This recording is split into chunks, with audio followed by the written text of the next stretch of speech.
Hi everyone, how's everyone doing today? Hello everyone, welcome to India's first video note series YouTube channel. इस series में हम cover करेंगे अपने best quality के B farm lectures जो कि हमने एक ऑर्गेनाइज मैनर में अरेंज किया है, जो कि है सब्जेक्ट वाइज। आप सारे सब्जेक्ट्स और टॉपिक चैनल की प्लेलिस्ट में चेकआउट कर सकते हो और सारे वीडियो नोट्स के नोट्स का लिंक आपको वीडियो के डिस्क्रिप्शन बॉक्स में अवेलेबल है। So now let's begin our today's topic, that is pharmacokinetic. अब फार्माकोकाइनेटिक हम कहाँ पढ़ते हैं? कहीं तो पढ़ते होंगे। फार्माकोलॉजी में इफ़ यू रिमेंबर, सबसे पहले हम फार्माकोलॉजी में फार्माकोकाइनेटिक, रिमेंबर, काइनेटिक्स पढ़ते हैं और आपका क्या पढ़ते हैं? डायनेमिक्स पढ़ते हैं। वन सेकेंड, डायनेमिक्स पढ़ते हैं। अब बस हमें एक बात समझनी है कि फार्माकोकाइनेटिक में होता क्या है। फार्माकोकाइनेटिक में आपको याद होगा हम कुछ ADME का जिक्र करते हैं, एब्जॉर्प्शन, डिस्ट्रीब्यूशन, मेटाबॉलिज्म का। अब इसमें क्या होता है, जब आप कोई ड्रग एडमिनिस्टर करते हो उसके बाद हमारी बॉडी वन सेकेंड, थोड़ा कभी कभी हो जाता है। What body does to the drug? हमारी बॉडी ड्रग के साथ क्या करती है जब वो ड्रग एडमिनिस्टर होती है? ठीक है, किसी भी फॉर एग्जाम्पल आपकी बॉडी में यहाँ से माउथ से एडमिनिस्टर की गई है कोई ड्रग, वो बॉडी में जब पहुँचती है उसके साथ क्या क्या होता है, क्या उसकी घटनाएं उसके साथ घटती हैं, वो हम किस में पढ़ते हैं? फार्माकोकाइनेटिक में पढ़ते हैं। So now let's move to our, कहाँ, एवरीवन नोज, नोट्स की तरफ चलते हैं, नोट्स की तरफ बढ़ते हैं, क्योंकि हम नहीं चाहते कोई एक भी टॉपिक आपका रहे। आपको सिलेबस के हिसाब से सब कुछ अवेलेबल हो, सब कुछ आप सिलेबस के हिसाब से पढ़ो, जिससे कि एग्जाम में ये नहीं बोलो कि यार ये तो नहीं पढ़ा था, शायद ये तो नहीं, कोई ये नहीं बोलेगा कि ये नहीं पढ़ा, क्योंकि नोट्स के हिसाब से सिलेबस के हिसाब से नोट्स बने हैं। नोट्स आप पढ़ोगे तो वो हो जाएगा आपका कवर, आराम से पास हो सकते हो। और पास भी क्या, अरे एकदम बहुत मस्त मार्क्स लेकर आओगे आप लोग। So now let's move to the notes part. तो सबसे पहले फार्माकोकाइनेटिक की हमें डेफिनेशन पता होनी चाहिए। ये तो देखो बाय हार्ट होनी चाहिए। बाय हार्ट क्या यार, समझने का ज़्यादा बेटर है, समझ लो। अब फार्माकोकाइनेटिक क्या है? ये हमारी फार्माकोलॉजी की ब्रांच है, हमें पता है काइनेटिक्स। अब उसमें क्या होता है, आपकी बॉडी में ड्रग जो है वो एंटर करती है। ड्रग क्या करेगी, वो मूव करती है throughout the body, then उसके बाद वो बॉडी से बाहर निकल जाती है टाइम के बाद। ठीक है, वो मूव आउट भी करती है और मूव इन भी करती है, ये चीज़ हमें हमेशा याद रखना है। फार्माकोकाइनेटिक में क्वांटिटेटिव स्टडी होती है कि कैसे ड्रग हमारी बॉडी के अंदर गई, क्या काम किया, काम तो उसका वैसे भी है, बट हमारी बॉडी ने उसके साथ क्या किया और किस टाइम के हिसाब से बॉडी ने उसको थ्रू आउट कर दिया, मतलब वो निकल गया बॉडी से बाहर। इसका आंसर है what does the body do to the drug. ये याद रखना है, what does the body do to the drug, क्या करती है हमारी बॉडी ड्रग के साथ। चार, एक ये आप समझिए, आपके जो काइनेटिक है उसके 4 पिलर्स हैं, और कोई नहीं भूलेगा काइनेटिक्स को 4 पिलर्स क्या है। आई विल आस्क, पूछ सकती हूँ मैं कभी भी, बट स्टिल आप बताओगे ज़रूर, वैसे तो याद रहेगा आपको। 4 पिलर्स हैं हमारे ADME, जिसमें एब्जॉर्प्शन, डिस्ट्रीब्यूशन, मेटाबॉलिज्म और एक्सक्रीशन आता है। ठीक है, ये 4 पिलर्स और 4 फार्माकोकाइनेटिक्स के इंपॉर्टेंट रोल प्ले करते हैं। अब इससे क्या होता है, हमारा जो काइनेटिक है फार्माकोकाइनेटिक, उसकी इंपॉर्टेंस ये आती है कि अगर एक डोजेज रेजिमेंट बनना है, कितनी फ्रीक्वेंसी होनी चाहिए, मतलब कितना टाइम हमको एडमिनिस्टर करानी है कोई ड्रग, वो पता चल जाता है। फिर optimal route of drug delivery क्या होना चाहिए, किस रूट से डिलीवर करें, वो पता चल जाता है किसके थ्रू, फार्माकोकाइनेटिक। अगर आप देखो रूट ऑफ ड्रग कैसे पता चलेगा, आपको जो टाइम है उसका जो इफेक्ट चाहिए वो विद इन 30 मिनट्स चाहिए या 1 मिनट के अंदर चाहिए, 2 मिनट्स या 10 मिनट्स, तो क्या होगा, उस हिसाब से routes of administration route change हो जाती है। अब आपका ड्रग इंट्रैक्शन में हेल्प आउट करता है ये प्रिडिक्ट करने में, फिर टॉक्सिसिटी ना हो, थेरेप्यूटिक एफिकेसी बढ़ सके, वहाँ पे किसका इंपॉर्टेंस है, हमारे फार्माकोकाइनेटिक इंपॉर्टेंट है। देन आपका फार्माकोकाइनेटिक में ये 4 चीज़ें जो 4 पिलर्स थे वो इंपॉर्टेंट है। एब्जॉर्प्शन में आपकी ड्रग एंटर करेगी ब्लड स्ट्रीम में, कहाँ से, साइट ऑफ एडमिनिस्ट्रेशन से, जैसे वो एडमिनिस्टर होगी उसके बाद वो ब्लड स्ट्रीम में पहुंचेगी, फिर आपकी ड्रग जो है वो धीरे धीरे धीरे फ्लूइड्स और टिश्यूज़, बॉडी में जो टिश्यूज़ हैं वहाँ पहुँचना स्टार्ट होगी, डिस्पर्स्ड होगी। देन मेटाबॉलिज्म, लास्ट क्लास में, लास्ट वीडियो में हमने ये पढ़ा था कि मेटाबॉलिज्म या बायो ट्रांसफॉर्मेशन क्या है, तो उसमें आपका बायोकेमिकल मॉडिफिकेशन हो जाता है ड्रग का।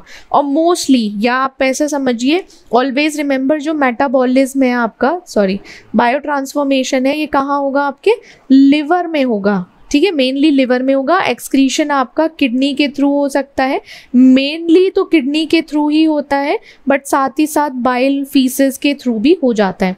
तो ये क्या है आपका, removal of drug and it's metabolites को किससे के थ्रू, एक्सक्रीशन प्रोसेस के थ्रू, किडनी या बाइल से हो सकता है।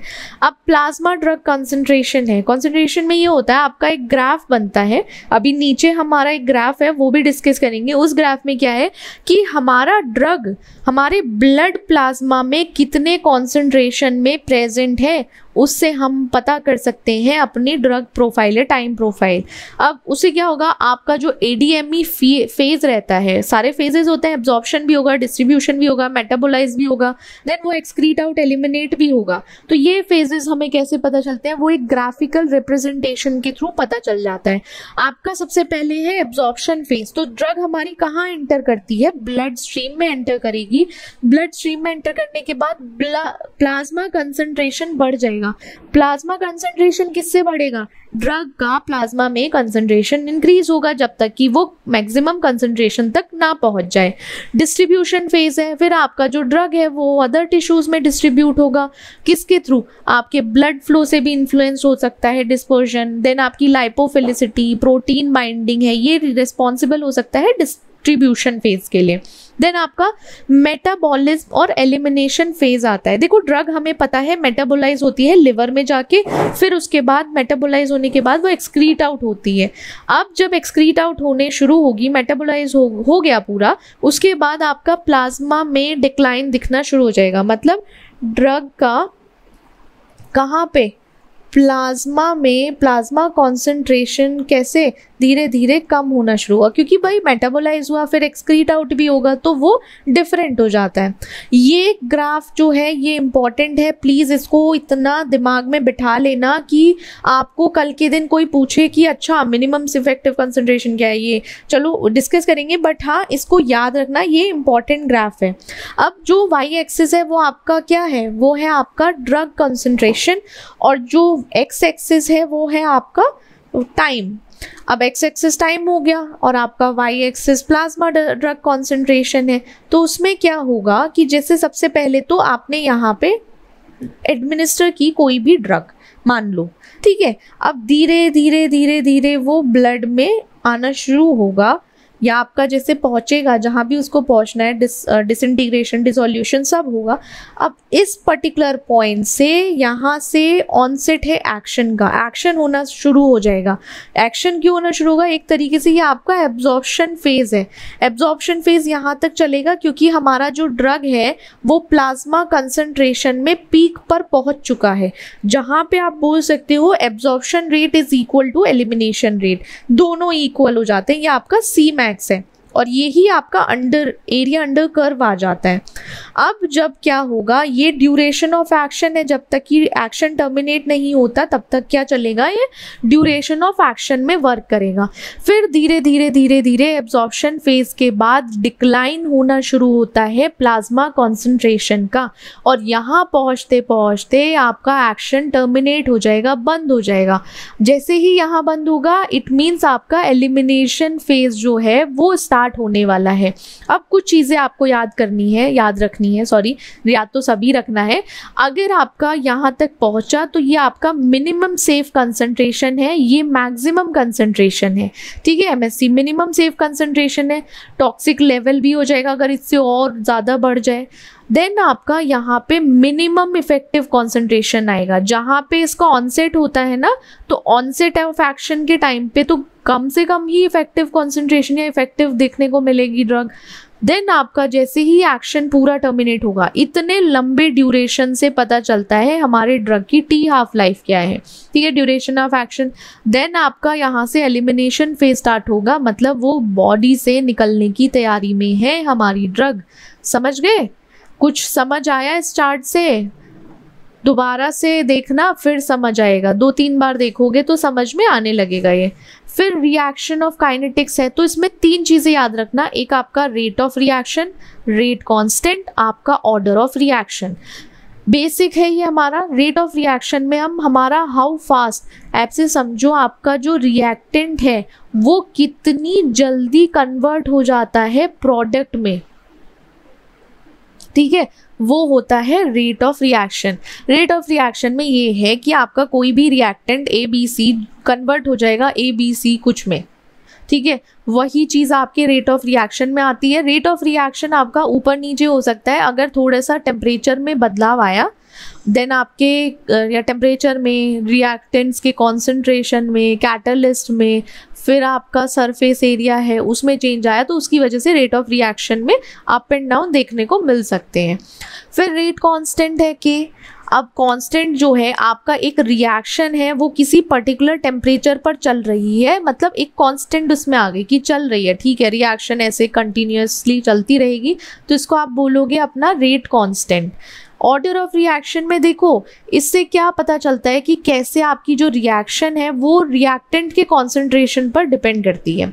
देखो ऑर्डर ऑफ रिएक्शन में यही होता है कि जो रिएक्टेंट का कॉन्सेंट्रेशन है उस पे ही वो चीज़ डिपेंड करेगी। जनरल इक्वेशन आपको याद रखनी है, ये A+ ये जो 2 आपके रिएक्टेंट्स हैं, रिएक्टेंट कंबाइन होकर एक प्रोडक्ट बना रहे हैं, ये उसका फॉर्मूला है हमारे रेट ऑफ रिएक्शन का।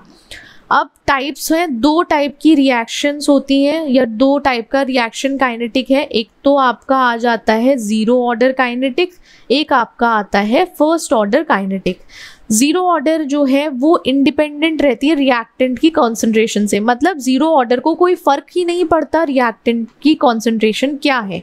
अब ड्रग की जो कॉन्सेंट्रेशन है वो लीनियरली डिक्रीज होती है टाइम के हिसाब से, ठीक है, ओवर टाइम के हिसाब से जैसे टाइम बढ़ता रहेगा वैसे वैसे वो डिक्रीज होने लगेगा। रेट ऑफ रिएक्शन आपका रेट ऑफ इक्वेशन का ही आ जाएगा, rate of reaction is rate constant, T half life जो टी हाफ है वो इससे निकल जाएगा, तो वो डिपेंड करेगा इनिशियल कॉन्सेंट्रेशन पर। 1st ऑर्डर ऑफ काइनेटिक्स जो है वो डायरेक्टली प्रोपोर्शनल होता है कंसंट्रेशन ऑफ द ड्रग से। ड्रग की जो भी कॉन्सेंट्रेशन है उसके लिए वो डायरेक्टली प्रोपोर्शनल है, बट इसमें जैसे यहाँ लीनियरली डिक्रीज होता है, यहाँ एक्सपोनेंशियली डिक्लाइन करता है, ठीक है, वो एक्सपोनेंशियली डिक्लाइन करेगा ड्रग एलिमिनेशन।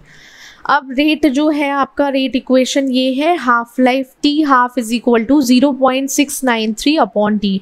तो हाफ लाइफ जो है वो कांस्टेंट है, ये रिगार्डलेस कॉन्सेंट्रेशन, मतलब वो तब भी सेम रहेगी। अब कंपार्टमेंट मॉडल्स आते हैं आपके फार्माकोकाइनेटिक्स में, तो कंपार्टमेंट मॉडल एक ऐसा फार्माकोकाइनेटिक का ही मॉडल है जिसमें ये पता चलता है जो एक बॉडी है। सबसे पहले तो बॉडी हमारी बहुत सारी चीज़ों की से बनी है, हमें पता है, टिश्यूज़ हैं, ऑर्गन्स हैं, ऑर्गन सिस्टम है, तो ये क्या हो गए, एक तरीके से कंपार्टमेंट हो गए। हमारी बॉडी भी एक तरीके से इन्होंने कंपार्टमेंट मानी गई है कि ये इंटरकनेक्टेड कंपार्टमेंट्स हैं, वहाँ पे ग्रुप्स टिश्यूज़ के, ऑर्गन्स के बने हुए हैं। तो वहाँ पे क्या देखने को मिलेगा, कोई भी ड्रग है तो उसकी सिमिलर ड्रग डिस्ट्रीब्यूशन होगा, एलिमिनेशन प्रॉपर्टीज़ भी सेम रहेंगी। अब जो ड्रग मूवमेंट हो रही है वहाँ पे 1st ऑर्डर रेट कॉन्स्टेंट रहेगा, जिसकी वजह से ये पता चलता है कि कंपार्टमेंट मॉडल से हमारा ड्रग का कॉन्सेंट्रेशन क्या होना चाहिए जिससे कि दूसरे ऑर्गन भी ना अफेक्ट करें या दूसरे कंपार्टमेंट में अफेक्ट शो ना हो, और ड्रग डेवलपमेंट में भी हेल्प करेगा। कुछ कंपार्टमेंट मॉडल्स के टाइप हैं, जैसे आपका मेमिलरी है, कैटनरी है, ये मॉडल्स हैं। तो मेमिलरी में ये बोलते हैं कि ये हमारा पेरिफेरल कंपार्टमेंट है जो कनेक्टेड है, ठीक है। सेंट्रल कंपार्टमेंट पेरिफेरल कंपार्टमेंट से कनेक्टेड रहता है, एज अ क्या बनाएगा, ये स्टार शेप बना लेता है, ठीक है, हर चीज़ एक दूसरे से कनेक्टेड है। हमारा सेंट्रल कंपार्टमेंट पेरिफेरल कंपार्टमेंट से कनेक्टेड है, तो जो भी ड्रग का डिस्ट्रीब्यूशन और एलिमिनेशन होगा वो बहुत जल्दी होगा, बहुत तेज़ी से होगा, क्योंकि यहाँ पे हम क्या यूज़ करने वाले हैं, आईवी एडमिनिस्ट्रेशन को यूज करेंगे as a route of administration, वो रहेगा आपका इंट्रावेनस।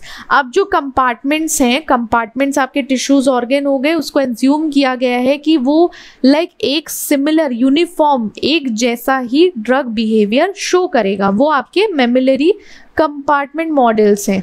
ठीक है, ये टाइप्स हैं मॉडल्स के, क्या क्या आ जाएंगे, जैसे 1 compartment, 2 compartment open and 2 compartment, depend करता है वो। बट कैटनरी जो है, कैटनरी में कंपार्टमेंट लीनियर सीक्वेंस में अरेंज होते हैं लाइक चेन, लाइक एक साइड में चेन बनी होती है ना 1 से 2, 2 से 3, तो ऐसा रहेगा। तो ये इसमें क्या होगा, जो ड्रग्स स्लोली डिस्ट्रीब्यूट होती हैं, एलिमिनेट होती हैं, उनके लिए हमारा कैटनरी मॉडल यूज़ किया जाता है। अब जैसे आपकी ओरल ड्रग्स हैं, ओरल ड्रग को बहुत टाइम लगता है अगर आप उसको कंपेयर करोगे आईवी से। तो कंपार्टमेंट जो है वो रिप्रेजेंट करते हैं एक तो होमोजेनस टिश्यूज ऑर्गन्स को, फिर उसके बाद वो एक्सपेंड हो सकते हैं अगर आप उसमें ज़्यादा कंपार्टमेंट ऐड करो तो एक्सपेंड हो जाता है। जैसे यहाँ 1 कंपार्टमेंट, 2 कंपार्टमेंट, 3 कंपार्टमेंट, इसी के पास आप क्या करो एक और कंपार्टमेंट जोड़ दो, तो इस तरीके से एक चेन लाइक फॉर्मेशन हो पाती है। अब एडवांटेज ये देखो बहुत सिंपल है, ज़्यादा इसमें कॉम्प्लेक्सिटी नहीं है, ईजियर रिप्रेजेंट कर सकते हो, प्रिडिक्टिव पावर्स हैं, फ्लेक्सिबिलिटी रहेगी कि जो भी रूट ऑफ एडमिनिस्ट्रेशन है वो इजीली एब्जॉर्ब हो जाए। बट देखो हर चीज़ का एडवांटेज है तो डिसएडवांटेज भी है। फॉर एग्जांपल आपका फिजियोलॉजिकल रेलेवेंस बहुत लिमिटेड रहेगा, अजम्पशंस हैं कि फर्स्ट ऑर्डर काइनेटिक पे बेस करता है, but her cheese her drug एक कैटेगरी में नहीं फॉल होगी तो ये हर ड्रग पर अप्लाई नहीं करेगा। कुछ डेटा की रिक्वायरमेंट होती है जिससे कि फार्माकोकाइनेटिक पैरामीटर्स का एस्टिमेशन हो पाए। देन आपका नॉन कंपार्टमेंट मॉडल्स है या मॉडल इंडिपेंडेंट अप्रोच मानो, जिसमें क्या होता है हमारा ये अल्टरनेटिव अप्रोच है। एज ए ऑप्शनल फार्माकोकाइनेटिक हम नॉन कंपार्टमेंटल मॉडल को भी यूज़ कर सकते हैं, जिससे कुछ जैसे स्पेसिफिक कंपार्टमेंट है तो वहाँ पे हमें अजम्पशन की ज़रूरत नहीं होती, we don't have to assume, इस तरीके से समझो। तो यहाँ पे क्या है, इंस्टेड हम एज्यूम ना करके स्टैटिस्टिकल मैथमेटिकल मेथड पे रिलाई करते हैं, जिससे कि हमें पता चल जाए कि ड्रग पैरामीटर्स कैसे होते हैं और हमारे जो ड्रग के पैरामीटर्स होते हैं, ऑलवेज रिमेंबर जो ड्रग के पैरामीटर्स हैं वो डायरेक्टली एक्सपेरिमेंटल डेटा से कोरिलेट कर सकते हैं या उनसे हम एस्टिमेट कर सकते हैं दोनों को। अब कुछ फ्यू ड्रग्स हैं जिनके लिए हम यूज़ कर सकते हैं non compartment model, statistical movement theory दी है, AUC है, मीन रेजिडेंस टाइम है, आपका अवेलेबिलिटी और बायो इक्विवेलेंस स्टडीज़ में नॉन कंपार्टमेंट मॉडल को यूज़ किया जाता है कॉमनली। एडवांटेज सिंपल है, कंपार्टमेंट मॉडल से ज़्यादा असम्पशंस की ज़रूरत नहीं होती, काम चल जाता है, बट यहाँ पे इतना यूज़फुल नहीं है कि ड्रग बिहेवियर को पता कर सके। देन फिजियोलॉजिकल मॉडल्स आपके PBPQ PK, physiological based pharmacokinetic model. अब फिजियोलॉजिकल मॉडल्स में हम थोड़ा सा काइनेटिक्स के बारे में डिटेल में बढ़ते हैं। If I am saying kinetics तो मतलब आप खुद समझ जाना फार्माकोकाइनेटिक की बात कर रहे हैं हम, ठीक है। अब उसमें क्या होता है, एक्चुअल फिजियोलॉजिकल और एनाटॉमिकल डेटा आता है तो उसको कोरिलेट करते हैं एक दूसरे से। आपका जैसे इन विट्रो स्टडी हुई है, कोई इन विट्रो स्टडी को काइनेटिक डेटा से कंपेयर करके एक प्रिडिक्शन कर सकते हैं या प्रिडिक्ट कर सकते हैं कोई भी आपका कि ये वर्क करेगा या नहीं। तो उससे क्या होगा, एनिमल स्टडी या एनिमल सेक्रीफाइस बच जाएगा, एनिमल यूसेज कम हो जाएगा। तो इसलिए हमारा ये PBPK मॉडल को चलाया गया था। अब ये हमारा ऑर्गन, रियल ऑर्गन पे बेस करता है, टिश्यू कंपार्टमेंट्स पे, लिवर, किडनी, ब्रेन, ये सब आ जाते हैं, ब्लड फ्लो रेट्स, ये सारी चीज़ें हमारे PBPK मॉडल्स में होते हैं। अब कुछ टाइप्स हैं जहाँ पे हमारा PBPK मॉडल है, जैसे ब्लड फ्लो लिमिटेड मॉडल है। तो उसमें क्या होगा, जो ड्रग डिस्ट्रीब्यूशन है वो डिपेंड करेगी आपके ब्लड फ्लो पर और कॉन्सेंट्रेशन ग्रेडियंट पर। अब कॉन्सेंट्रेशन ग्रेडियंट ये है कि भाई अगर लोअर रीजन से हायर रीजन में जाना है तो वहाँ पे कॉन्सेंट्रेशन ग्रेडियंट की ज़रूरत तो होगी, फ्लूइड, क्योंकि ब्लड और टिश्यूज़ के बीच में वो ट्रैवल कर रहा है ब्लड फ्लो। अब इसको हम जैसे कोई हाई एफिनिटी ड्रग्स हैं उसके लिए यूज़ करते हैं, जैसे कि कोई परफ्यूजली या परफ्यूज ऑर्गन है वहाँ पे, फिर प्रिडिक्ट टिश्यू ड्रग कॉन्सेंट्रेशन को प्रिडिक्ट करने में हेल्प करता है। सेकेंड है आपका मेम्ब्रेन परमिशन लिमिटेड मॉडल्स। तो जो ड्रग एडमिनिस्ट्रेशन है वो डिपेंड करता है मेम्ब्रेन की परमेबिलिटी पर। जैसे मेम्ब्रेन की परमेबिलिटी फॉर एग्जांपल आपका ब्लड ब्रेन बैरियर है, आप लो परमेबिलिटी ड्रग्स को यूज़ कर रहे हो और साथ ही साथ उसके लिए हमें एक्टिव ट्रांसपोर्टेशन की ज़रूरत है। फिर प्रोड्रग डिज़ाइनिंग में और जो नैनो कैरियर्स हैं वो बेटर एब्जॉर्प्शन के लिए यूज़ करते हैं। फिर एप्लीकेशन ऑफ PBPK मॉडल्स, तो उसमें जो ड्रग डेवलपमेंट है, रेगुलेटरी अफेयर्स है, वहाँ हम इस मॉडल को यूज़ कर सकते हैं। ड्रग इंट्रैक्शन को प्रिडिक्ट करने के लिए यूज़ कर सकते हैं। कुछ पर्सनलाइज्ड मेडिसिन हैं, डोजिंग एडजस्टमेंट इंडिविजुअल के हिसाब से तब करते हैं। तो एक रियलिस्टिक प्रिडिक्शन कर पाते हैं, एक्सट्रापोलेट डेटा को यूज़ कर सकते हैं स्पीशीज़ के बीच में, ऑर्गन स्पेसिफिक कंसंट्रेशन हो सकती है। अब डिसएडवांटेज है थोड़ा सा कॉम्प्लेक्स हो जाएगा, कॉम्प्यूटेंसिवली इंटेंसिव हो जाएगा। फिर थोड़ा सा आप ऐसा समझिए कि क्लिनिकल यूज़ की तरह नहीं है, प्रैक्टिकल नहीं हो पाएगा इसका हमारा PBPK मॉडल्स का। देन नेक्स्ट है हमारा one compartment model. One compartment model, इसमें क्या होता है ना कि आपकी जो बॉडी है उसको सिर्फ एक कंपार्टमेंट की तरह ही माना जाएगा, जो भी आपका सबसे सिंपल फार्माकोकाइनेटिक मॉडल है, और जिसमें क्या होगा आपकी बॉडी में ड्रग का डिस्पोजिशन किस तरीके से होगा वो हम किसके थ्रू पढ़ते हैं, वन कंपार्टमेंट मॉडल के थ्रू पढ़ते हैं, या आप ऐसे बोलिए वन कंपार्टमेंट ओपन मॉडल। तो इसमें ये एज्यूम किया जाता है कि हमारी जो बॉडी है वो एक सिंगल यूनिफॉर्म कंपार्टमेंट है जहाँ पे हमारी ड्रग जो है इवनली डिस्ट्रीब्यूट हो पाएगी जब उसको एडमिनिस्टर किया जाएगा। मतलब एडमिनिस्ट्रेशन के बाद भी वो क्या होगा, यूनिफॉर्मली डिस्ट्रीब्यूट हो सकती है पूरे कंपार्टमेंट में। क्या असम्पशन है, बॉडी देखो एक तो सिंगल कंपार्टमेंट है, होमोजेनस कंपार्टमेंट है, वहाँ अलग अलग कंपार्टमेंट्स नहीं माने गए, वो पूरी बॉडी को ही एक कंपार्टमेंट मानते हैं। ड्रग का इक्विलिब्रेट हो पाता है इंस्टेंटली कंपार्टमेंट के अंदर एडमिनिस्ट्रेशन के बाद, और ड्रग इज रिमूव इरिवर्सिबली, क्योंकि इट्स ओपन सिस्टम ना, तो वहाँ पे ड्रग को रिमूव किया जा सकता है। देन मैथमेटिकल अगर रिप्रेजेंटेशन हो कि जो ड्रग कंसंट्रेशन है वो टाइम के हिसाब से कितना है, तो ये क्या होगा आपका इनिशियल ड्रग कंसंट्रेशन, देन आपका एलिमिनेशन रेट कांस्टेंट, और ये टाइम हो जाएगा। इस इक्वेशन के थ्रू हम पता कर सकते हैं। अब जो वन कंपार्टमेंट मॉडल है वो ड्रग एडमिनिस्ट्रेशन रूट बेस करता है। एक तो इंट्रावेनस बोलस है, जो इंजेक्शंस के थ्रू IV बोलस आप समझिए, IV इन्फ्यूजन है जिसमें ड्रिप आप मान सकते हो कि वैसे यूज़ किया जाता है, कंटिन्यूसली उसमें ड्रग को एडमिनिस्टर किया जाता है, और एक्स्ट्रा वेस्कुलर जो आपके ओरल, सबक्यूटेनियस, इंट्रामस्कुलर आते हैं। देन फर्स्ट है हमारा वन कंपार्टमेंट मॉडल, वो intravenous bolus administration. Intravenous bolus administration में क्या होता है कि जिससे रैपिड एडमिनिस्ट्रेशन हो सके। अब इंट्रावेनस में ऑलवेज रिमेंबर कि वहाँ पे रैपिड एडमिनिस्ट्रेशन होगा किसका, ड्रग का। कहाँ, डायरेक्टली सिस्टमिक सर्कुलेशन में या फिर ब्लड स्ट्रीम में आप कह सकते हो, डायरेक्ट वो एंटर कर जाएगा एक सिंगल इंजेक्शन के थ्रू। आपने इंजेक्शन देखा है वो डायरेक्ट वेन्स में और आपके सिस्टमिक ब्लड स्ट्रीम में ही तो देते हैं, तो वो क्या होगा, वो एकदम जाएगा, जल्दी से एडमिनिस्टर हो पाएगा, एक्शन भी उस हिसाब से होगा।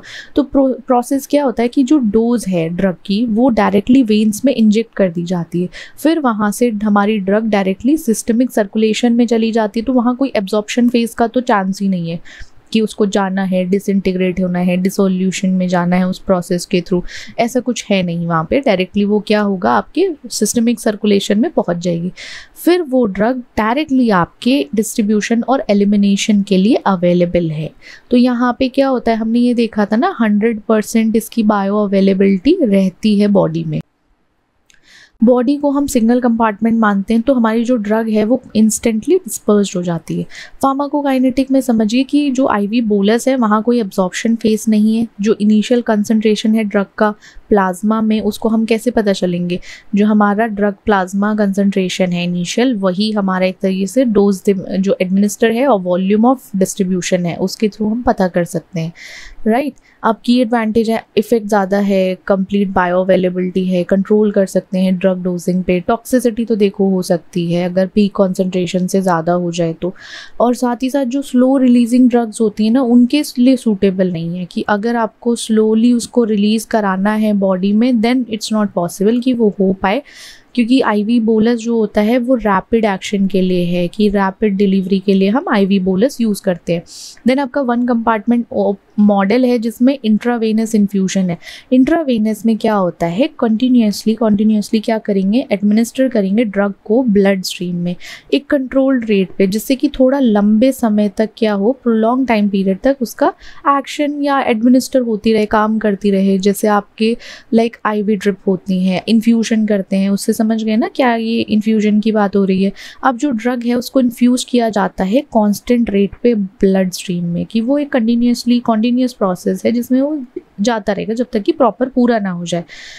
आईवी बोलस की तरह यहाँ नहीं होता कि ड्रग का कॉन्सेंट्रेशन ग्रेजुअली इंक्रीज होगा फिर वो स्टडी।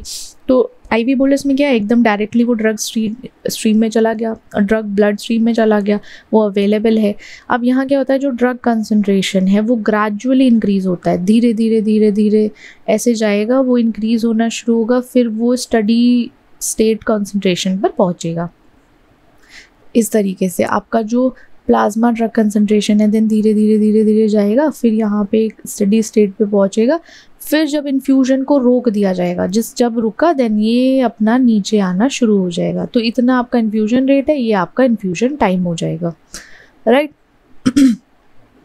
अब स्टडी स्टेट कॉन्सेंट्रेशन है, तो कुछ सर्टेन पीरियड होता है जहाँ पे ड्रग हमारी स्टडी स्टेट कॉन्सेंट्रेशन पे पहुँचती है, जहाँ पे रेट ऑफ ड्रग एडमिनिस्ट्रेशन जो है वो इक्वल होता है रेट।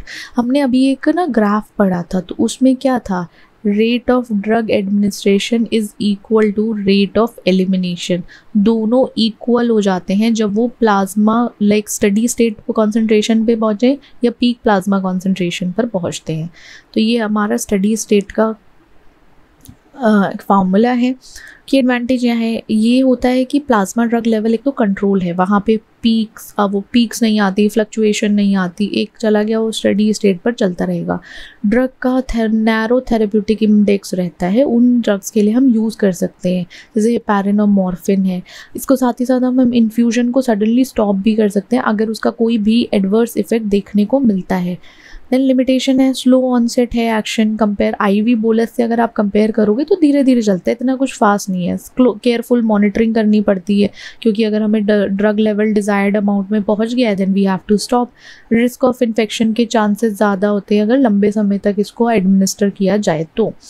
देन आपका एक्स्ट्रा वेस्कुलर एडमिनिस्ट्रेशन में वन कंपार्टमेंट मॉडल क्या करता है, जैसे कि इसमें क्या होता है, हमारी जो ड्रग है वो डायरेक्टली ब्लड स्ट्रीम में नहीं पहुंचेगी। जैसे आईवी बोलस और आईवी इन्फ्यूजन का काम था ना कि वो डायरेक्ट पहुंच रहा था, बट ये यहाँ नहीं पहुंचेगा। इसमें वही नॉन इंट्रोवेनस या इंट्रावेनस रूट समझ लीजिए, इसको एब्जॉर्प्शन फेज के थ्रू गुजरना पड़ेगा, क्योंकि ये हमारा क्या है, ये हमारा इसमें देखा था कि हमारी इंट्रावेनस तो है नहीं, इंट्रावेनस नहीं है तो ये ब्लड स्ट्रीम के बाहर रहेगी। ड्रग को टैब ले लो, आपकी टैब एडमिनिस्टर करने के बाद माउथ से ही तो एडमिनिस्टर की जाएगी, फिर धीरे जाएगी, फिर एब्जॉर्प्शन फेज होगा, एब्जॉर्प्शन फेज के बाद ही वो सिस्टमिक सर्कुलेशन में पहुंचेगी। अब उसमें आपकी जो एक्स्ट्रा वेस्कुलर एडमिनिस्ट्रेशन है, oral, IM, SC, inhalation, rectal, transdermal, ये सारी चीज़ें आती हैं। रेट एंड एक्सटेंट जो होता है एब्जॉर्प्शन का वो रूट ऑफ एडमिनिस्ट्रेशन पर डिपेंड करता है, हमारी ड्रग की फिजिको केमिकल प्रॉपर्टीज़ क्या हैं उस पर भी डिपेंड करता है, इन दोनों पे। फिर एब्जॉर्प्शन के बाद आपकी ड्रग जो है वो सेम डिस्ट्रीब्यूशन और एलिमिनेशन फॉलो करती है जैसे हमारा आईवी मॉडल्स में होता है, ठीक है। नॉन इंट्रावेनस भी, बस इसमें एक्स्ट्रा क्या ऐड ऑन हो गया है, आपका सिर्फ एब्जॉर्प्शन फेस ऐड ऑन हुआ है, वरना इसका काम भी सेम ही है। देखो बायो अवेलेबिलिटी ऐसा समझिए जैसे आपका since not all of the drug reaches systemic circulation. देखो सारी ड्रग्स जो होती हैं वो सिस्टमिक सर्कुलेशन तक नहीं पहुंचती, और बायो अवेलेबिलिटी एक इम्पॉर्टेंट फैक्टर है कि जिससे हमारी बॉडी के, या आप ऐसे समझिए प्लाज्मा में ड्रग का कंसंट्रेशन तो एटलीस्ट होना चाहिए, जितना ज़्यादा ड्रग का कॉन्सेंट्रेशन वहाँ रहेगा उसकी बायो अवेलेबिलिटी अच्छी रहेगी। तो ये होता है, कभी कभी कुछ ड्रग्स ऐसी होती हैं वो सिस्टमिक सर्कुलेशन तक पहुंच ही नहीं पाती, उससे पहले ही डिग्रेड हो जाती हैं, पहले ही वेस्ट हो जाता है, ऐसे समझो। तो जैसे आपका एरिया अंडर कर्व है एक्स्ट्रावेस्कुलर का और एरिया अंडर कर्व है इंट्रावेनस का। तो जो एरिया अंडर कर्व है वो एरिया है प्लाज्मा कंसंट्रेशन टाइम कर्व, जो हम ऊपर देख के आए थे ना, इस तरीके का कुछ था। तो ये सेम वही कर्व की बात हो रही है। इसमें जो सी मैक्स है, मैक्सिमम कंसंट्रेशन जो है वो आपका पीक प्लाज्मा कंसंट्रेशन है। टाइम मैक्स आपका कितना टाइम लगता है मैक्सिमम कंसंट्रेशन तक पहुंचने के लिए। फिर एब्जॉर्प्शन से बहुत चीज़ें अफेक्ट होती हैं, जैसे ऑनसेट ऑफ एक्शन अफेक्ट होगा, इंटेंसिटी ऑफ एक्शन भी अफेक्ट होता है, क्योंकि एब्जॉर्प्शन में बहुत ज़्यादा टाइम लगता है। एडवांटेज है, कन्वीनियंट है, नॉन इन्वेसिव है, वहाँ पे इतना कुछ लाइक अलग से नहीं करना, रिस्क ऑफ इन्फेक्शन कम हो जाता है। रूट्स ऑफर, एक तरीके से रूट्स में थोड़ा लंबे समय तक एक्शन रहता है, जैसे ट्रांसडर्मल है, उसको लगा दो लाइक स्किन पे तो लंबे समय तक वो एक एक्शन शो करेगा। लिमिटेशन यही है कि जो एब्जॉर्प्शन है उनके फिजियोलॉजिकल और बायोकेमिकल फैक्टर्स की वजह से क्या होता है कि जो ड्रग है उसकी एब्जॉर्प्शन में चेंजेस आने लगते हैं, वेरिएबल्स होने लगते हैं, वेरिएशंस आने लगते हैं। देन आपका फर्स्ट पास मेटाबॉलिज्म है, स्पेशली ओरल के लिए वो होना ज़रूरी है, बाईपास नहीं होता आपका। स्लोअर ऑनसेट है ओरल का कंपैरेटिवली आईवी रूट से। एग्जाम्पल आपका जैसे ओरल है तो उनका ऑनसेट स्लो रहेगा और साथ ही साथ उन्हें फर्स्ट पास मेटाबॉलिज्म के थ्रू भी जाना पड़ेगा। अब आईएम जो है ओरल से तेज़ है बट आईवी से फिर भी स्लो है। अब सेम जो हमारा सबक्यूटेनियस है वो आईएम जैसा है बट थोड़ा सा स्लो है। इनहेलेशन थोड़ा सा रैपिड एब्जॉर्प्शन हो जाता है लंग्स के थ्रू, और ट्रांसडर्मल जो रहता है वो स्लो और प्रोलॉन्ग्ड रिलीज देता है, राइट। देन नेक्स्ट है हमारा फार्माकोकाइनेटिक पैरामीटर्स। फार्माकोकाइनेटिक पैरामीटर्स की वन बाय वन हम डिस्कशन करेंगे, जिसमें कि हमारी जो ड्रग है वो सबसे पहले देखो, फार्माकोकाइनेटिक पैरामीटर में हमें पता है 4 चीज़ें हैं, 4 पिलर यहाँ भी आएंगे, हर जगह आएंगे, तो हमें उन्हें पढ़ना है कि हमारी जो ड्रग है वो कैसे एब्जॉर्ब हुई, फिर कैसे डिस्ट्रीब्यूट हुई, उसका मेटाबोलाइजेशन कैसे हुआ, और क्यों वो फिर उसके बाद पूरा होने के बाद कैसे एलिमिनेट आउट हो गई बॉडी से। तो ये फॉलोइंग पैरामीटर्स हैं जिससे पता चलता है। अब एलिमिनेशन रेट कांस्टेंट है तो उसमें कितना ड्रग बॉडी से रिमूव हो गया टाइम के अकॉर्डिंग, कितना फ्रैक्शन जो ड्रग का था उसको बॉडी से पर यूनिट टाइम के हिसाब से रिमूव होना पड़ा, वो आपके एलिमिनेशन रेट कांस्टेंट में आ जाएगा। के जो है वो रिप्रेजेंट करता है आपका fraction of drug eliminated per unit time, unit आपकी आर के बेसिस पर है। ये इक्वेशन है, ये इक्वेशन सेम जो हम ऊपर बढ़ गया है वही है।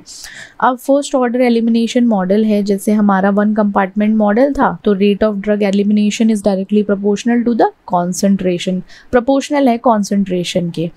आपका एलिमिनेशन हाफ लाइफ ये सब वही है बट ये रिलेटेड टू है आपके एलिमिनेशन से। एलिमिनेशन हाफ लाइफ मतलब कितना टाइम की ज़रूरत पड़ी प्लाज्मा कंसंट्रेशन ड्रग में कि वो 50% हो गया, मतलब आपका जो प्लाज्मा में ड्रग कंसंट्रेशन था, पहले ड्रग कंसंट्रेशन तो प्लाज्मा में 100% ही होगा ना, उसको कितना टाइम लगा कि वो आधा हो गया, 50% ही बचा, उसको रिड्यूस करने के लिए उसको हम बोलते हैं elimination half life, T half बोलते हैं। अब ये इन्वर्सली रिलेटेड होता है आपके एलिमिनेशन रेट कांस्टेंट से। टी हाफ है उसमें आपका 0.693 अपॉन के ही रहेगा। हाफ लाइफ यूजफुल इसलिए है कि जिससे हमें डोजिंग का इंटरवल पता चल सके, कितना डोजिंग इंटरवल होना चाहिए, ड्यूरेशन ऑफ एक्शन क्या है वो कितना रहना चाहिए। देन नेक्स्ट है आपका वॉल्यूम ऑफ डिस्ट्रीब्यूशन। जो एपेरेंट वॉल्यूम ऑफ डिस्ट्रीब्यूशन है ये थियोरेटिकल वॉल्यूम है जो हमारा ये रिलेट करता है कितना अमाउंट ड्रग का बॉडी में प्लाज्मा कंसंट्रेशन में है, ठीक है। आपका जैसे इसका फॉर्मूला है amount of drug in body, कितना अमाउंट ड्रग बॉडी में है अपॉन प्लाज्मा कंसंट्रेशन में, तो उससे ये पता चलेगा कि ड्रग डिस्ट्रीब्यूशन टिश्यूज में और प्लाज्मा में किस हिसाब से हुआ है। जितना ज़्यादा वॉल्यूम डिस्ट्रीब्यूशन होगा उतनी ज़्यादा एक्सटेंसिव टिश्यू बाइंडिंग और पार्टीशनिंग होगी। एरिया अंडर कर्व में ये होता है आपका जो प्लाज्मा कंसंट्रेशन टाइम कर्व है, वो ये बताता है कि टोटल ड्रग एक्सपोजर टाइम के अकॉर्डिंग कितना है। बस हमें इतना याद रखना है कि drug exposure, total drug exposure time के हिसाब से कितना है। इसको हम कैलकुलेट कर सकते हैं as a integral of the concentration time graph जो है। अब ये इससे क्या होगा, एओसी आपका डायरेक्टली रिलेटेड है डोज और बायो अवेलेबिलिटी से बट इन्वर्सली है क्लियरेंस से। ऑलवेज रिमेंबर एओसी हमारा डोज बायो अवेलेबिलिटी से डायरेक्टली रिलेट करता है बट इन्वर्सली रहता है क्लियरेंस से। एब्जॉर्प्शन रेट जो रेट कांस्टेंट है तो जिस रेट पे हमारी ड्रग सिस्टमिक सर्कुलेशन में एब्जॉर्ब होती है उसको हम एब्जॉर्प्शन रेट कांस्टेंट बोलते हैं। Estimation method of residual curve stripping है वो इंट्रा या एक्स्ट्रावेस्कुलर एडमिनिस्ट्रेशन में यूज करते हैं। सिग्निफिकेंस ये ऑनसेट ऑफ एक्शन देखने को मिलता है, टी मैक्स इसकी वजह से इन्फ्लुएंस होता है। क्लियरेंस, टोटल बॉडी क्लियरेंस में ये छोटे छोटे पॉइंट्स हैं, या ये हेडिंग समझ लीजिए, ये बहुत इंपॉर्टेंट है समझने। टोटल बॉडी क्लियरेंस है, अब उसमें वॉल्यूम जो है, volume of plasma from which drug is completely removed. अब आपके प्लाज्मा से, हर चीज़ देखो प्लाज्मा की बात हो रही है, तो प्लाज्मा से कैसे ड्रग कम्प्लीटली रिमूव हो गई है, टाइम के अकॉर्डिंग, कितने टाइम के हिसाब से बॉडी से, या आप ऐसे समझिए प्लाज्मा से ड्रग रिमूव हो रही है, लीटर पर आवर, ml पर मिनट, तो ये आपके इस इक्वेशन से कैलकुलेट कर सकते हो। देन आपका क्लियरेंस है, रीनल क्लियरेंस से एक तरीके से वॉल्यूम ऑफ प्लाज्मा जो है क्लियर्ड हो गया है, और क्लियर्ड जो हुआ है, आपकी जो ड्रग अनचेंज्ड फॉर्म में थी वो किडनी से रिमूव हो गई है, साथ में टाइम के हिसाब से। ऐसा नहीं है वहाँ पे टाइम नहीं, यहाँ क्लियरेंस में भी टाइम देखा जाएगा। अब क्लियरेंस है यूरिन कंसनट्रेशन इनटू यूरिन लो रेट अपॉन प्लाज्मा कंसनट्रेशन। ऐसा समझिए जैसे कि आपका प्लाज्मा है, प्लाज्मा में ड्रग अनचेंज फॉर्म में प्रेजेंट है। ड्रग कौन सी फॉर्म में प्रेजेंट है? आपकी अनचेंज फॉर्म में। अब वो अनचेंज फॉर्म में जो ड्रग प्रेजेंट थी उसको रिमूव भी होना है, उसको क्लियर आउट भी होना है, तो वो जो रिमूव हुई है किडनीज के थ्रू टाइम के हिसाब से, उसे हम रीनल क्लियरेंस बोलते हैं। ये हमारा कैलकुलेट करने का फॉर्मूला होता है। तो रीनल क्लियरेंस में ये पता चलता है कि हमारा किडनी का फंक्शन किस हिसाब से चल रहा है, हमारा किडनी सही से काम कर रही है या नहीं। फिर renal route of elimination of drug का भी हमें आसानी से पता चल जाता है क्लियरेंस के थ्रू। अब कुछ मेथड्स हैं जिसके थ्रू ड्रग एलिमिनेशन हो जाता है। एलिमिनेशन का मतलब है एक ऐसा प्रोसेस जहाँ से ड्रग बॉडी से रिमूव आउट होती है, उसको हम एलिमिनेशन करते हैं। और मोस्टली या प्राइमरली, मेनली आप ये समझिए, ये किसके थ्रू होगा? एक तो मेटाबॉलिज्म के थ्रू और एक्सक्रीशन के थ्रू। तो ये डिफरेंस आ जाता है आपके, मेटाबॉलिज्म भी उसमें आ जाएगा, मेटाबॉलिज्म भी इसमें ही आएगा, आपका एक्सक्रीशन भी इसमें ही आ जाता है। देन इसको आप एक तरीके से बोल सकते हो एलिमिनेट होना शुरू हो गया है। अब इसमें ड्रग का जो इफेक्ट है वो नहीं रहता, धीरे धीरे ख़त्म होने लगता है जब वो एलिमिनेशन फेज में पहुंचता है। अब बहुत सारे पाथवेज हैं जिसमें हमारा ड्रग एलिमिनेट होता है बॉडी से, फिर सबका एक यूनिक मैकेनिज्म है या फिजियोलॉजिकल रेलेवेंस ज़रूर होगा। अब आपका सबसे पहले मेटाबॉलिज्म होता है बायो ट्रांसफॉर्मेशन में, उसमें केमिकल मॉडिफिकेशन है ड्रग का, कि उसको केमिकली मॉडिफाई हो जाती है हमारी ड्रग मेटाबॉलिज्म के टाइम पे, या तो पोलर फॉर्म में कन्वर्ट होगी या वाटर सॉल्युबल मेटाबोलाइट्स बन जाते हैं जिससे कि वो इजीली एक्सक्रीट आउट हो सके बॉडी से। अब जो मेटाबॉलिज्म होता है वो उसकी प्राइमरी साइट होती है लिवर में ही ट्रांसफॉर्मेशन होता है। अब इसमें एंजाइम भी इन्वॉल्व हैं, तो मेनली जो एंजाइम इन्वॉल्व होते हैं वो होते हैं साइटोक्रोम P450 या CYP450 एंजाइम सिस्टम आप इसको बोल सकते हो। अब इसमें दो फेजेस हैं, phase 1 and phase 2 reaction. Phase 1 में आपके फंक्शनल ग्रुप एक्सपोज हो जाते हैं, फेज़ 2 में वाटर सॉल्युबिलिटी बढ़ जाती है, सारे जो प्रोसेस हैं उनके थ्रू निकलते। अब जो रीनल एक्सक्रीशन है, रीनल एक्सक्रीशन आपका किडनी में होगा। वहाँ पे क्या होगा, आपकी कोई भी अनचेंज ड्रग है वो प्लाज्मा से रिमूव आउट हो रही है, एलिमिनेट हो रही है। मेजर रूट तो हमारा किडनी है, किडनी से हमारी अनचेंज ड्रग बाहर जा रही है, साथ ही साथ आपके जो पोलर मेटाबोलाइट्स हैं वो रिमूव हो रहे हैं। प्रोसेस में सबसे पहले तो देखो ग्लोम्युरल फिल्ट्रेशन होगा। आपका जो फिल्ट्रेशन है, जो भी स्मॉल, देखो मॉलिक्यूल साइज भी डिपेंड करता है, अगर मॉलिक्यूल का साइज स्मॉल है तो इजीली फिल्टर आउट हो सकती है। देन आपकी अनबाउंड ड्रग, या आप ऐसे बोलो जो फ्री ड्रग्स होती हैं, वो भी डायरेक्टली रीनल ट्यूब्यूल में फिल्टर होके आ जाती हैं। फिर आपका ट्यूबुलर सिक्रीशन है, वहाँ एक्टिव ट्रांसपोर्ट होता है ड्रग मॉलिक्यूल का ब्लड से डायरेक्ट रीनल ट्यूब्यूल में। ट्यूबुलर रीअब्सॉर्प्शन में मूवमेंट हो जाएगा ड्रग का वापस से ब्लड स्ट्रीम में। उसको लगेगा भाई गलती से चला गया है, गलती से ये ड्रग चली गई है, बट हमें तो इसकी ज़रूरत है, तो क्या होगा, उसको रीअब्सॉर्ब कर लेगा। ये स्पेशली लाइपोफिलिक कंपाउंड्स के लिए होता है ट्यूबुलर रीअब्सॉर्प्शन। अब जो हाइड्रोफिलिक ड्रग्स हैं वो ज़्यादातर क्या होती है, यूरिन के थ्रू एक्सक्रीट आउट हो जाती हैं, बट जो लाइपोफिलिक ड्रग्स हैं वो मेटाबॉलिज्म के लिए रिक्वायर्ड रहती हैं, तो उनको रीअब्सॉर्ब कर लिया जाता है एलिमिनेशन से पहले। देन आपका बाइलरी एक्सक्रीशन है, बाइलरी एक्सक्रीशन में आपका लिवर आता है एक्सक्रीशन के, फिर वो एक्सक्रीट होता है किसमें, बाइल में। बाइल से कहाँ जाएगा वो, फिर फीसेस फॉर्म में ही रिमूव हो जाएगा बॉडी से। बाइल स्टोर होता है गैल ब्लैडर में, वो सिक्रीट होगा आपका स्मॉल इंटेस्टाइन में जाएगा। अब ड्रग जो हमारी बाइल एक्सक्रीट हुई है बाइल में, तो वो क्या करेगा, फीसिस के थ्रू क्या होगा, एलिमिनेशन होगा। एंटेरोहिपैटिक रीसर्कुलेशन के थ्रू उसको फिर से गुजरना पड़ेगा, मतलब इंटेस्टाइन के थ्रू वो रीअब्जॉर्प्शन करेगा, फिर वो ब्लड स्ट्रीम में पहुंचेगा, ब्लड स्ट्रीम से फिर वो है, एक पूरी साइकिल चलेगी। उस साइकिल के थ्रू ही ये क्या मूवमेंट्स होते रहेंगे। पल्मोनरी एक्सक्रीशन में ये होता है कि वो एक्सलेशन हो जाता है लंग्स के थ्रू। लंग्स भी कुछ काम करेंगे, नहीं करेंगे, सिर्फ एयर इन एंड आउट का नहीं, वो एक्सक्रीशन का भी काम करते हैं। जैसे कुछ वॉलेटाइल ड्रग्स हैं या गैसियस ड्रग्स होती हैं, फॉर एग्जांपल आपका एनेस्थेटिक्स में हेलोथेन आता है, तो उसको रिमूव करने के लिए लंग्स यूज़ करते हैं, मतलब लंग्स भी काम करते हैं कुछ ना कुछ। ड्रग सॉल्युबल हो जाएगा आपके ब्लड में, फिर वो पल्मोनरी ब्लड फ्लो के थ्रू भी इन्फ्लुएंस होता है, देन वेंटिलेशन। अब कुछ एक्सक्रीशन होता है जैसे स्वेट, सलाइवा, आपके टीयर्स, इससे इतना ज़्यादा नहीं है, स्मॉल अमाउंट में जो एक्सक्रीशन होता है वो इनके थ्रू हो जाता है। सेकेंडरी रूट ऑफ एलिमिनेशन आप इनको मान सकते हो।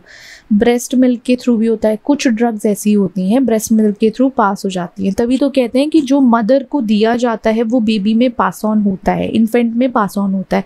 इसीलिए बहुत ध्यान से फीडिंग एंड प्रेग्नेंट वुमेन को कुछ ड्रग्स नहीं दी जाती, क्योंकि वो एज अ बेबी में या फीटस में पास होता है, तो ब्रेस्ट मिल्क के थ्रू पास हो जाता है। ड्रग पास होगी ब्रेस्ट मिल्क में, और पोटेंशियली अगर नर्सिंग कर रही है मॉम या कोई प्रेग्नेंट वुमेन, तो लाइक नॉट प्रेग्नेंट वुमेन, एक मदर, देन वो इन्फेंट में पहुंच जाएगा।